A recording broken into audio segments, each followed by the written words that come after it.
Hi and welcome to Selden Tutorials. My name is Ahmad. Today in this video I'm gonna cover setting the trunk connection between two PBX server based on asterisk. So this is the video outline that I'm gonna cover today. I have two free PBX servers, right, on my virtualized VMware, and I'm gonna use them for the video so that we connect them over the trunk. So in this video we're gonna cover the basic connectivity between the servers and make sure that the server are reaching the others without any problem, no firewall, nothing that is blocking the packets in the road between them. Then I'm gonna check the trunk settings that will be responsible for initiating the zip or the IX trunk in this video. In this video I have a special case of scenario so that we can work and keep on and do the video. I have the two servers, or the two free PBX that is 107, this is, and the other one that is 108, and both of them are the same network. So I would like to imagine that I have the extensions that start with 1, say 1, 0, 0, 101, 102, 103, that is connected on that server that is 107, and there is the extension that starts with 2, like 200, 201, 203, 205, etc. And my goal in this video that I have to set up the trunk that will be carrying the calls between those two servers. You know, the extension that starts with 2 have to call with the extension that starts with 1, right? So extension 200 gonna call the extension 200 or 201 or 202 and so on, etc. Right? So this is the case or the scenario that I'm going to cover in this nugget. Once I do that, I will need to set up the dial planning, and I will tell the PBX how to handle the call once, or how to handle the call based on the key or on the dial plan that we covering in this video. After I do that, I will be testing the calls and the two directions and make sure that the connection is working on the two direction, in and out. Then in the end I would like to do some verification from the asterisk command line interface and see how the calls is going on, right? So again, I have the two PBX servers, 107, right? And this is 108 right here, and this is the consoles. As you see, this is the server that is 107.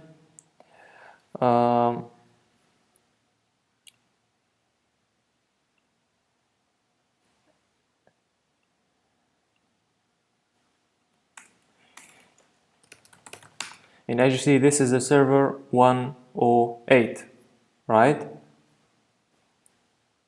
Again, this is 107, and this is 108.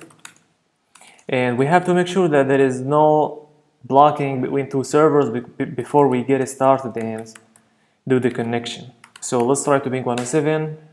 We can reach it. Also, I can verify the IP tables -L, it is down right now. And the same thing, I can verify that the IP tables is down. As you see, all the rules are allowing anything. Also, I can ping 192.168.107, I'm sorry, 108, 107, and both of them has the basic network connectivity, right? So we have just tested the basic connectivity. We were successfully able to ping the servers, and from my perspective there is no firewall on the two branches of the servers, right? So now let's jump in and start talking about the trunk setting. In this video, as I mentioned, I'm gonna cover the IX protocol, right?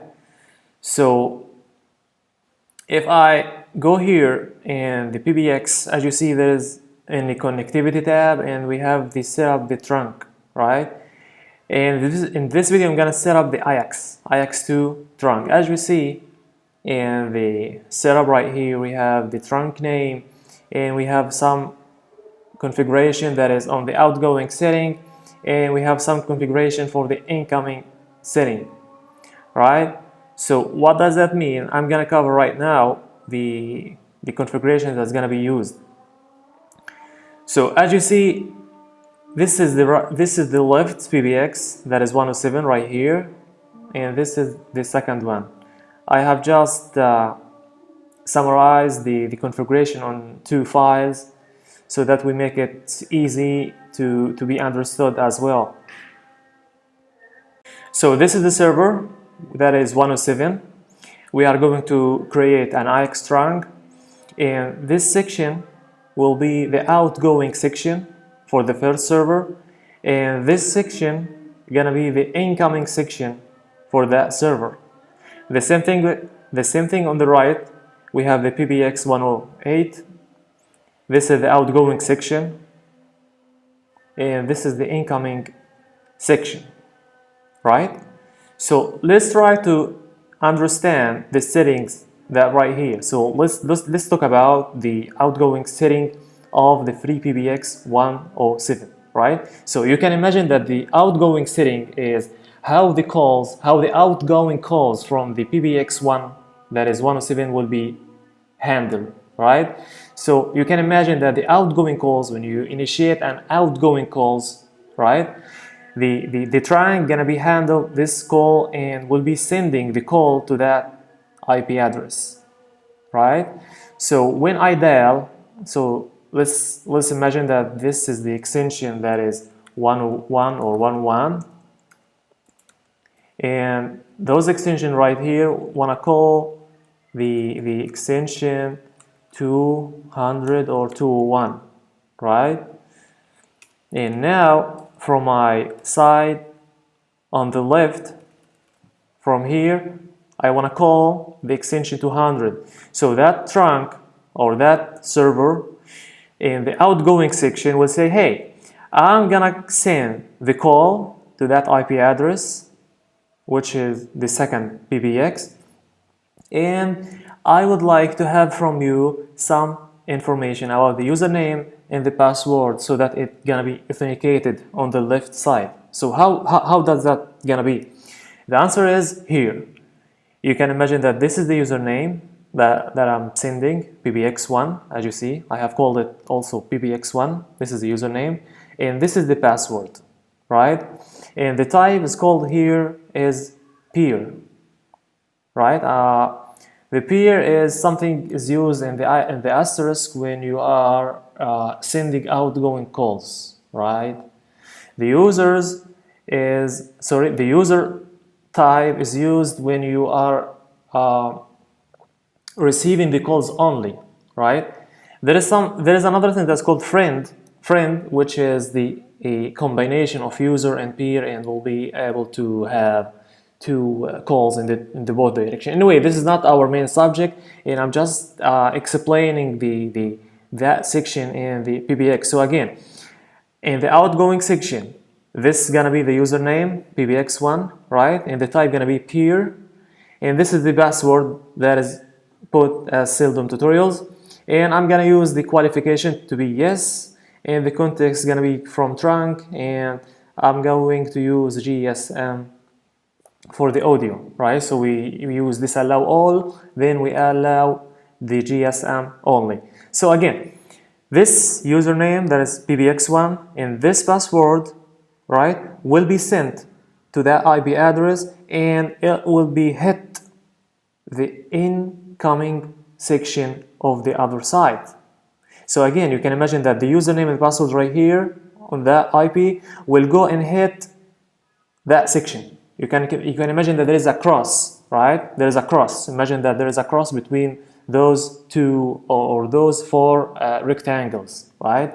So the username that is here must be matching the username that is here, and the password that is here must be matching the password that is here. and so on, right? So again, when I go to the incoming, for the incoming, so this is just for the outgoing, I go down for the incoming. So in incoming, it is how I'm gonna handle the incoming calls, right? So the same thing, I'm gonna have the username pbx2 and the password is seldom tutorials, and the host will be the same thing, the IP address of the remote PBX that will be sending to me that user and that password. Right? It's the same thing, we are going to enable qualification and the content is going to be from trunk. We can understand the same procedure. If we move to the other PBX that is 108, we can say, hey, this is for the outgoing calls, right? I have the username at PBX2, I have the password that is Silver Tutorials, and this is IP. That IP should be matching the other IP side. This is the IP address of that PBX. So when you send the calls, when you're gonna send that calls, this is your original IP, but you are sending that calls to the other that is 107. What this information have? It has the username at PBX2 and the password that is Seldom Tutorials. So again, you must have that username that is PBX2 in the incoming, because imagine this is the outgoing and will be checked on the incoming section for the other PBX. So the PBX2 is username should be here, and the password right here should be here exactly. Anything wrong, you will not have, or at least you will have some problem in the IX trunk on one side of the connectivity. Right, so this is the configuration in a nutshell of the IX trunk, and from my perspective, I think that it is the most important or the most difficult thing. So let's jump in and do the configuration. So I go to connectivity, trunks, and I go to add IX trunk. I can say anything here in the IX, in the trunk name. I can say PBX. I can say Seldom Tutorials right here, and this is the username. As we mentioned, we have to be PBX1 here. In that section, I'm gonna copy and paste right here. As I mentioned, this is the outgoing setting, and this is for the incoming setting. Copy, paste, and we have the username that is PBX2, right? And I'm gonna submit change. I'm not gonna use any of the register string that is here. It's not mandatory for the trunk. As you see, we have right now the trunk that is configured. Now I will move to the other PBX. This is the outgoing sections.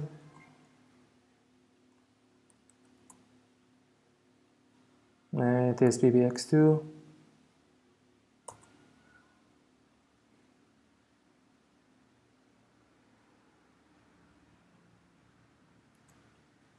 And this is for the incoming. And this should be PBX1.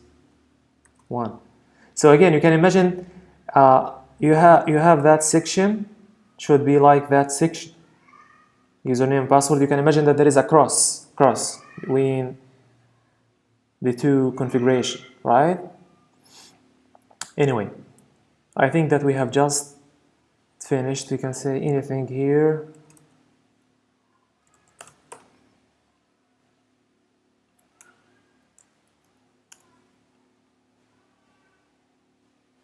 And I'm gonna submit the changes, and I'm gonna apply. So now I would like to create an extensions, applications, extensions. We have insisted that in the server 107 we will have the extension that starts with 1. So I'm gonna create here 100 as an example. 100 Ahmed, 100 and 100, and this is the password, right? And submit and apply. The same thing here. I go connect applications, extensions,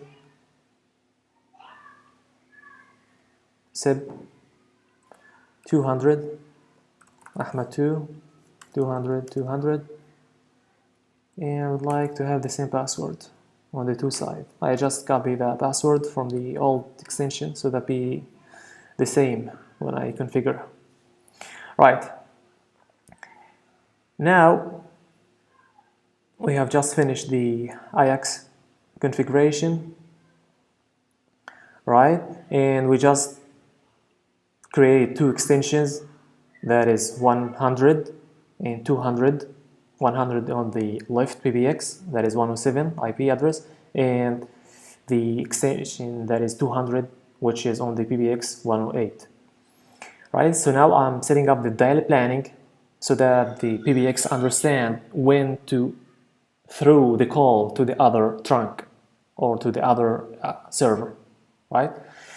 So here we have outbound routes, and let's say path to server 108, right? This is the prefix and this is the pattern, and this is the match pattern. So I would like to say anything that starts with 2, right? Please send it to that trunk that is called Seldom Tutorials, and you're gonna submit changes. So again, what does that mean? Any dial string that starts with 2, anything start with 2 like 2 or 200, 21, 23, 205, anything like that will be sent to the trunk. And the same thing, oh, I'm sorry, I'm doing that on the PBX 108. So this is going to be 107. And I'm going to say anything that starts with 100, with 1, right? Should be sent to that trunk. And the same thing here, connectivity, outbound routes. Okay, say path to server 108. Anything that starts with 2, anything, send it to the trunk, and I'm gonna hit apply. Right? So I want the connection to be in the both directions, not in one direction.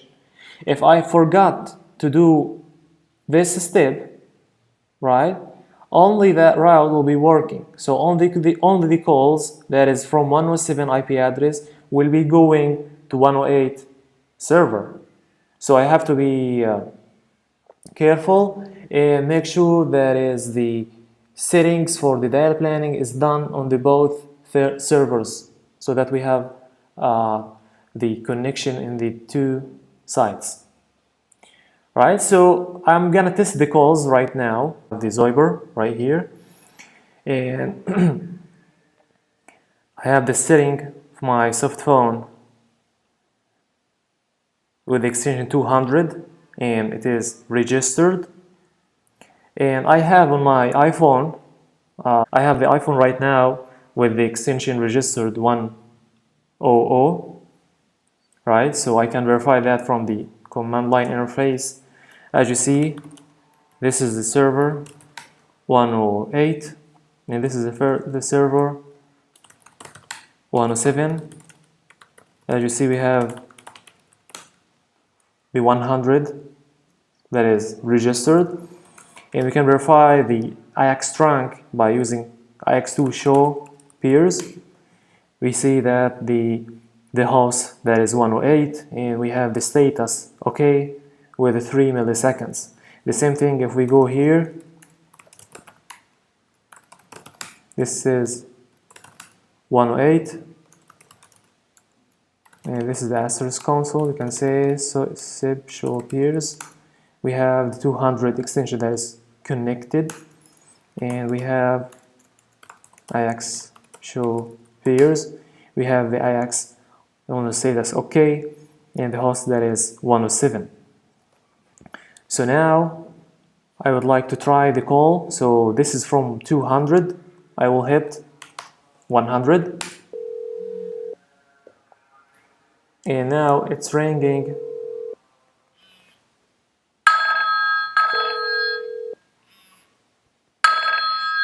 And now it's ringing my mobile. I'm gonna pick up the call. And I'm gonna put the call on hold and try to listen.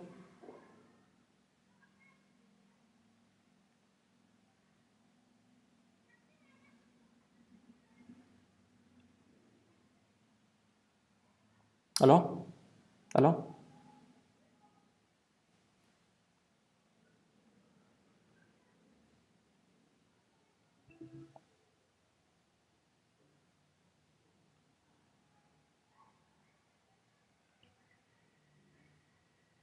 Hello? Alright, so I'll try to call from my soft phone that is on my iPhone. I'm hitting now 200.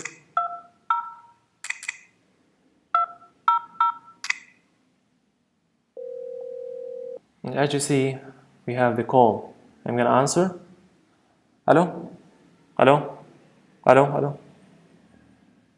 And as you see, we have the calls that is working in the two directions. So this is a nutshell.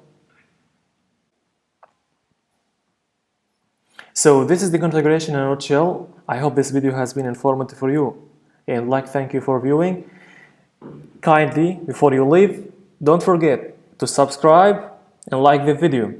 If you have any question or anything that you have in your mind, you can leave me, you can even reply on the YouTube channel. You can ask me there. You can visit my website.